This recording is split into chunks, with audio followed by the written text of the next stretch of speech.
So I just finished, I keep saying Rise, but Fall of the House of Usher. And when I tell you this is in my top fucking miniseries to watch, it is.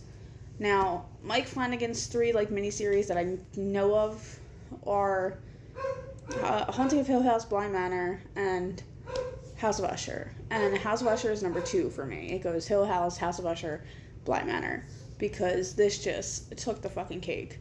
Now, spoiler alert, because if you have not seen this, I don't want to ruin it, so please click away, go watch it, and come back. It's 8 episodes, and they're about a little over an hour each.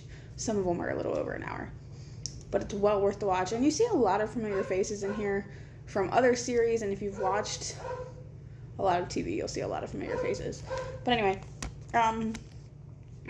so in general, this series is about a brother and sister duo, Roderick and Madeline Usher, who grew into their fortune. They were poor when they were younger, and they worked their way into a fortune company, Fortunato, and took over, became these billionaires, basically, over pushing a pill that's like ibuprofen but magic, and it's supposed to be non-addictive, but it's addictive. They proved this. It's addictive. And I think it was one person dies every 5 minutes in the United States alone from their being addicted to their drug. And then they show you this scene later, in the very last episode, where it's a trick of the mind, but they show all of the people who have died taking those pills, and it's just raining bodies, and it's amazing. It's such an amazing scene. So it's about these two brother and sister who, billionaires. Roderick has 6 kids, and his rule in life was, if you are an usher, you are an usher. You will be my child. You don't have, I don't care if you're a bastard. I don't care if you come up when you were 24. If there's a DNA test that proves that you are my child, you have a seat at my table. And you have a part of my company. Which, I like that, but also, dude, stop fucking every hole that exists. And the also thing is, I like that he kind of made his kids work for it a little bit, especially, I don't know if he did it with all of them, but he made them pitch an idea to sell, they had to have some kind of business aspect. But in general, he was a shitty father.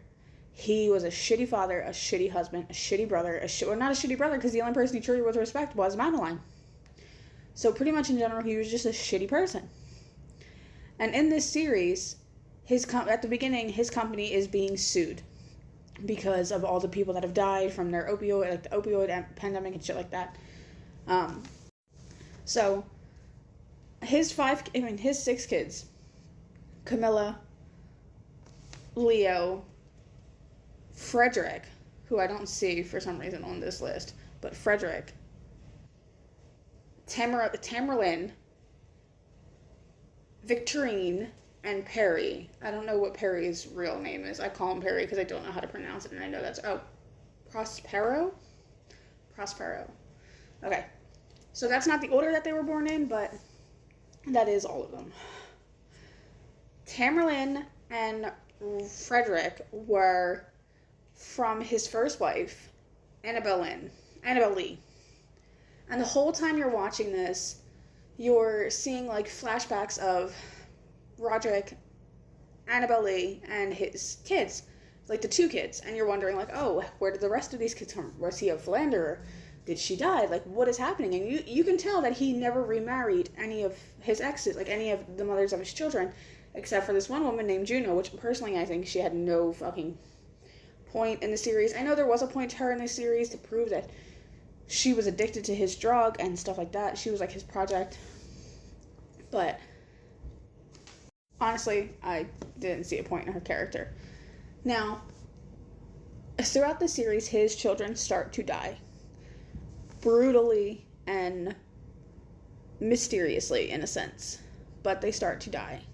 Starting off with Prospero Perry, who also happens to be the youngest and the one that I believe that most recently came into knowing he was a usher. His death was so fucking gruesome and raw and just, ooh, my nausea could not handle that scene. Normally I could, but I couldn't this round. And his sister-in-law, who he was definitely trying to fuck, Frederick, the oldest wife, ended up going to this orgy party that was hosted by Perry, and she did not die, but should have died in that incident, as well as everyone who was in that fucking party. Like, everyone died. She was the only one that survived, but the way she survived, oh my god, I can't even. And I'm not gonna give away spoilers because I am giving away some spoilers, but I want you to watch it. Next to die was, I believe, Camilla, or Camille, I don't know how to say her name. And she was being a snooping into Victorine, one of the other sisters' companies, to see, like, hey, maybe she's the one doing this. Maybe she's the one who's telling the police, like, everything that's wrong, and she's the reason we're being sued, and blah, blah, blah. Her death, again, was also gruesome. And it's a combination. You're going to see a lot of gruesomeness in this series. Victorine was just psychotic. She deserved what she got. I'm sorry. You're experimenting on animals. Yes, I know this happens all the time. And I know this is in a lot of medical fields. But not only are you lying about the results, you are just covering it up and just getting rid of bodies like it's nothing. I can't. And Leo's death was just... The first three to die were Perry, Camilla, and Leo. Then the next three were Victorine, Tamerlane, and then Frederick. Frederick deserved his death. He deserved much more. Frederick deserved... And I'm not going to tell you why, because I want you to watch the series, but you need to know why he deserved his death. You need to know that his death deserved so much more.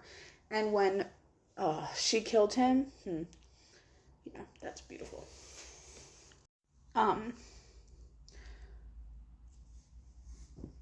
you find out why all of his kids have died. And you're just like... You're pathetic. You're fucking pathetic. You're so fucking pathetic. Like, seriously, Roderick and Madeline Usher are the most pathetic fucking characters because of why his kids died, because she didn't have any kids. She knew not to have any fucking kids.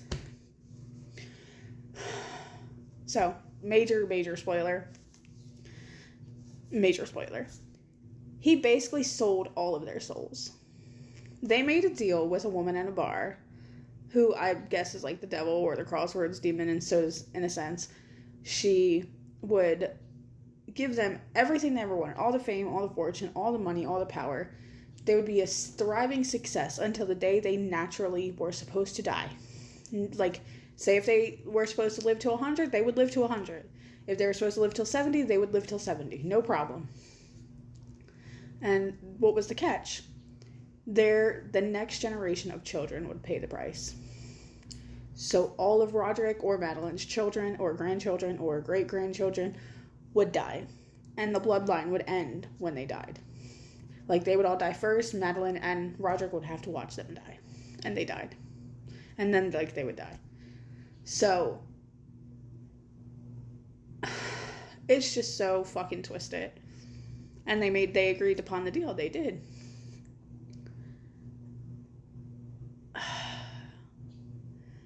Like, part of me knew it was a demon deal because, like, your whole family's not going to die and your company's going to thrive, especially the way they were glimpsing at the person killing them.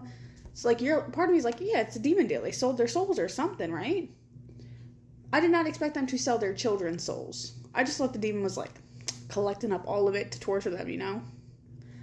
But anyway, if you've watched it, let me know what you think. If you haven't watched it, let me know if my spoiler ruined it for you, but I fucking loved it. Let me know what you think. Comment, like, subscribe, and thanks so much for watching.